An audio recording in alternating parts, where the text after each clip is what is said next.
Hey everyone, how's it going? Radix fam, I'm here today with the infamous Thomas Gaffney. It's actually Piers Ridyard. So how's everything going, man? It's good. It's like looking into a mirror. I know, right? It's beautiful. Yeah, it's dude. beautiful. Cool. We can be ginger brothers together. Yes. Take over the world. I like it. That's what's happening. Not much, man. I'm just glad to be here. Consensus has been freaking amazing. You know what I mean?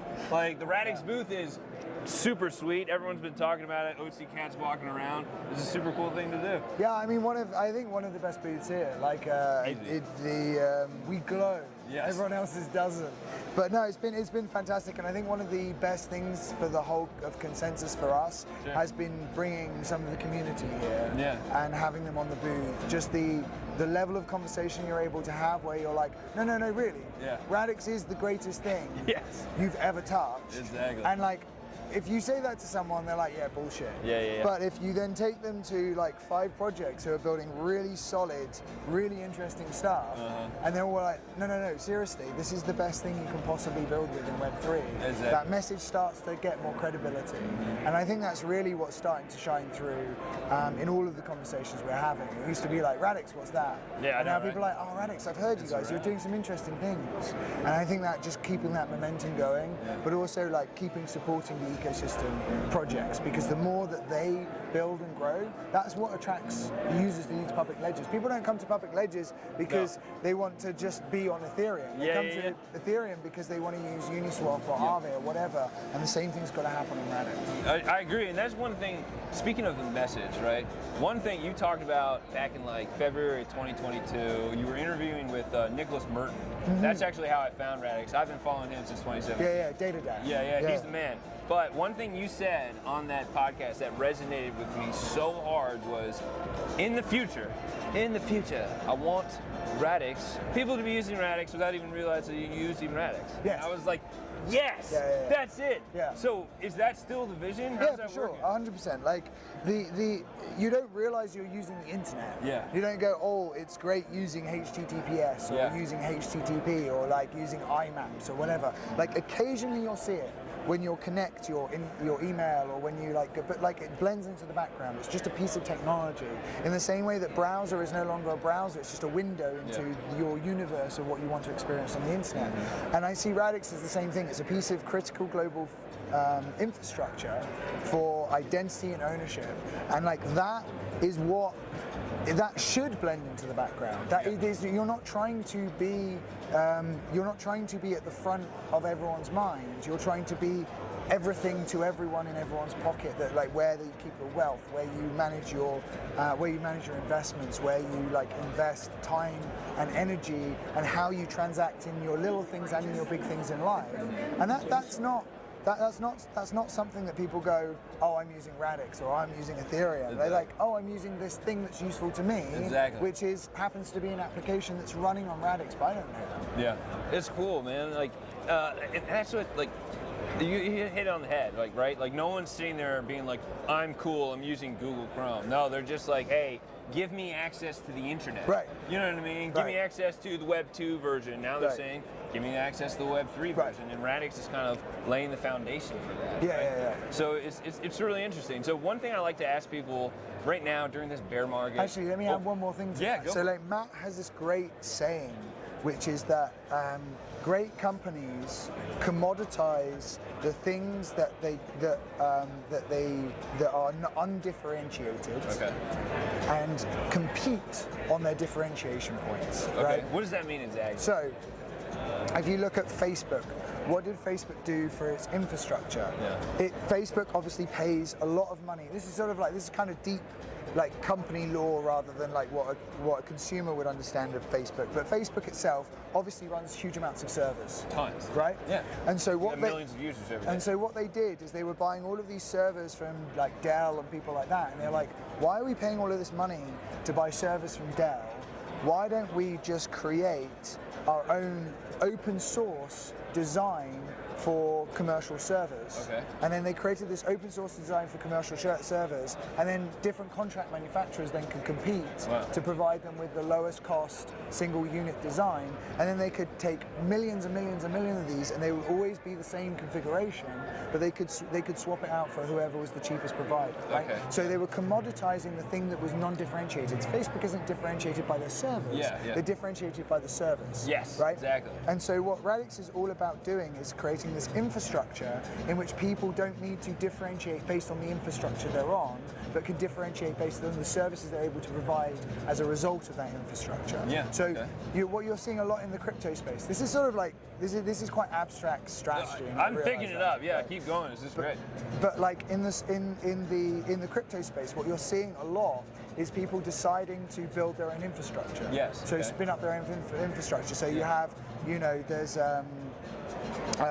I'm trying to remember any of them, but like this concept of building subnets, or this concept of building like your own shard or whatever, often comes down to this idea of the infrastructure isn't good enough for us not to need to differentiate based on the infrastructure. So to build the functionality we need, suddenly we're also needing to build our own infrastructure as well. Now that's not actually what you want to happen. You want the infrastructure to be so good that the companies can just build on top of it without having to worry about the infrastructure and without having to build the infrastructure as a differential, because that's spinning all of these wheels in time. Like Gnosis has its own chain. Like, why does Gnosis have its own chain? Or Flow has its own chain for NFTs. Why do they have their own chain just for NFTs? And so it's this concept of how do you build something that is ubiquitous and that commoditizes all of the things that are the useful tools that everyone needs to do to build their business successfully, so that they can compete on the differentiating factors of their services without having to reach all the way down into infrastructure. So how does this apply to Radix, right? Are you guys building that infrastructure? Yes. Is that what it is? Yes, exactly. Exactly. Okay. Like you want to build these public pieces of infrastructure that contain all of the commoditized units. This is why we created the Radix engine. Like what do you need? What do you need? You need representations of assets, you need representations of accounts, you need representations of resources, you need resource behavior, you need permissions, you need transaction manifests that are programmable. Like all of these are kind of things that people are kind of competing on at an application level in many times. Like Gnosis is a great example. It's a multi-signature wallet that has raised like $100 million just to build a multi-signature wallet, which is actually just a piece of the infrastructure. You shouldn't be competing on the concept of multi-sig. You should be competing on the concept of the service you're able to provide as a result of having multi-sig, right? But they had to build infrastructure for that. Right? And so on Radix, everything that we're building is about creating these, what will eventually be considered to be commoditized pieces of technology. That means that everyone else can leverage those and create their differentiators based on their services, their user experience, what they're actually delivering as a service to the end user, rather than having to worry about the infrastructure. Yeah, and so that's really fascinating, because there's a lot of talk about cross-chain compatibility and being able to do that, because there's people everywhere. Like, you get this cult culture in crypto, right? And everyone's choosing their chain here, their chain there. And recently, I just saw that Layer 0 integrated with the Radix network. How is interchain operability going to operate within the Radix ecosystem in the future? Is that something that's going to be important, or is that going to be eliminated because of Radix?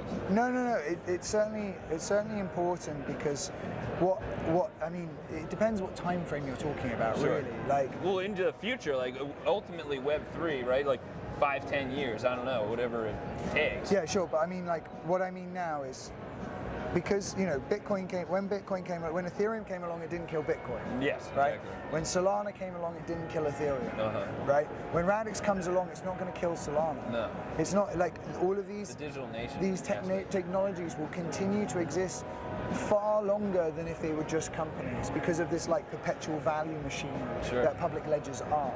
So you're going to have liquidity and functionality that people are going to want to tap into as a result of network effects, right? So like Uniswap is going to be around for a long time. Yeah, a long time. Aave is going to be around for a long time. People are still going to want to be able to access those for functionality, network effects, liquidity. What our thesis is, and why we think Layer 0 is important and interesting, is that none of that matters to users. Yes, you're right. I don't want to have to know whether or not I'm on Ethereum or Radix or Solana or Aptos or any of this. I don't want to know, I don't want to have to think about dropping down and switching between networks. I don't want to have to think about, well, what's the finality time on this ledger versus that ledger? Have I actually received these tokens, right? And so our thesis is interchain operability will absolutely happen between apps, between dApps, but it will be abstracted away from the user. So as a user, I will pick the ledger, I will pick the wallet. Almost like an onboarding ramp? Like it's not even an no, it's I will pick the wallet and the ledger that provides me the best user experience. And everything else, my ability to connect to other services on other networks will be abstracted away by the applications, by the dApps. So if I have a dApp and it's providing me a lending facility, it might in the back end be drawing some of the liquidity or some of the lending capabilities out of Aave. Makes sense. But as a user, I'm just interacting with the dApp that's on Radix. Right? And this idea is called aggregation. And aggregation happened in the Web 2 era. That was a big part of the Web 2. You can think of Uber as aggregation. You can think of Airbnb as aggregation. You can think of Amazon as aggregation. You can even think of Google as aggregation.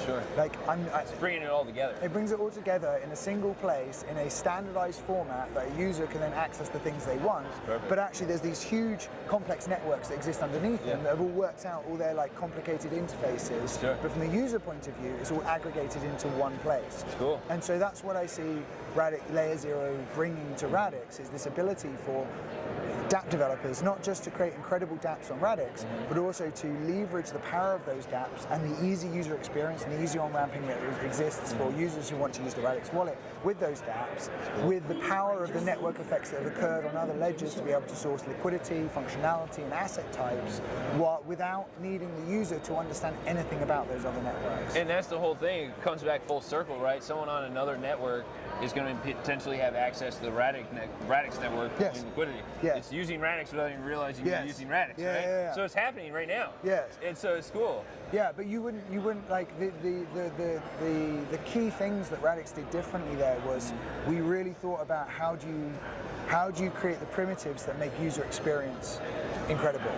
And so like if you were reaching out to Radix via Ethereum, then you'd have all of the awfulness of MetaMask. You'd have all of the awfulness of like blind signing. You'd have all of the awfulness of non-native assets. You'd have all of the awfulness of the complexity of account abstraction and how it's implemented in Ethereum. And you would get all of this terrible user experience. Yes, you might be reaching some of the liquidity on Radix, but as a user, is that really where the mass adoption is going to happen? No. It's going to happen, the mass adoption of crypto is going to happen where the user experience blends into the background, disappears, becomes something that I can use intuitively, instantly, and without fear. I think you can only do that on Radix. I love it. Cool. Well, I've taken a lot of your time.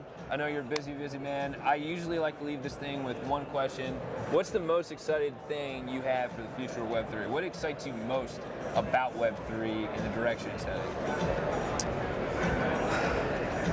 Again, depends on depends on time frame. You're thinking decades down the road? I think that Web3 and public ledgers and sort of these protocols for identity and ownership will eventually reach into every aspect of life. It will include how we decide to run governments. It will include how we decide to run economies. It will include how we decide to organize as people globally. And I think that is going to have a bigger cultural impact than the internet did, because the internet was just information.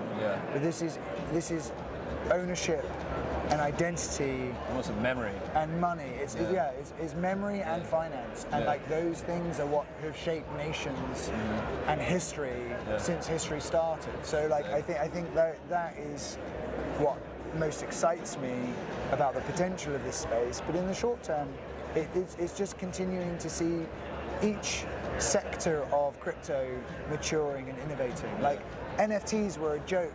But now they're starting to morph into something much more interesting. As people are going, well, it's not just a picture, it's actually a metadata, it's a concept of metadata, it's a concept of permission and access, and you can start to build financial, social things around them. Wow, this is really interesting. And then you're seeing what's happening in the real world asset space, and how complex and interesting people are starting to think about like real financial applications that are being built on top of these ledgers. And then you look at DeFi and how much that's maturing. Incredible pace, too. So that excites me as well. Just the way that people have gone from naive implementations to something much more complex and interesting, and also with a real use case. Right? Is this leading to a digital constitution? Is that what we're ultimately going to need down the road? Some kind of set of rules governing the body? Because you're talking about all these things, right? Like governance, right? And it's going to be needed, right? It's going to be a set of rules. Because that's something that the people are throwing around. I know you're busy and we can cut this off, but it's going to be an interesting concept. Maybe. There are only a few nations that actually have constitutions, and there's some good reasons for that because of their inflexibility. So I don't know whether or not a constitution is the right way. I think as you get further from the writing of the constitution becomes increasingly outdated, but its inflexibility makes it very difficult to change. Many nations do not have constitution. Instead, they have a set of rights rather than, a set of like human rights, but they stick to if you think about the European Union Declaration of Human Rights, and it's a much lower thing.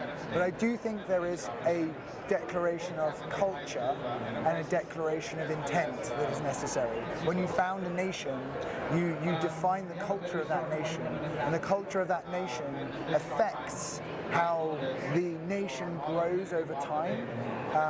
I think America, one of the best branded countries in the world, land of the free, home of the brave, right? And so that culture of freedom and entrepreneurship and the frontier mentality was has through the ages created the culture that is today. And some of it is negative and some of it is positive, right?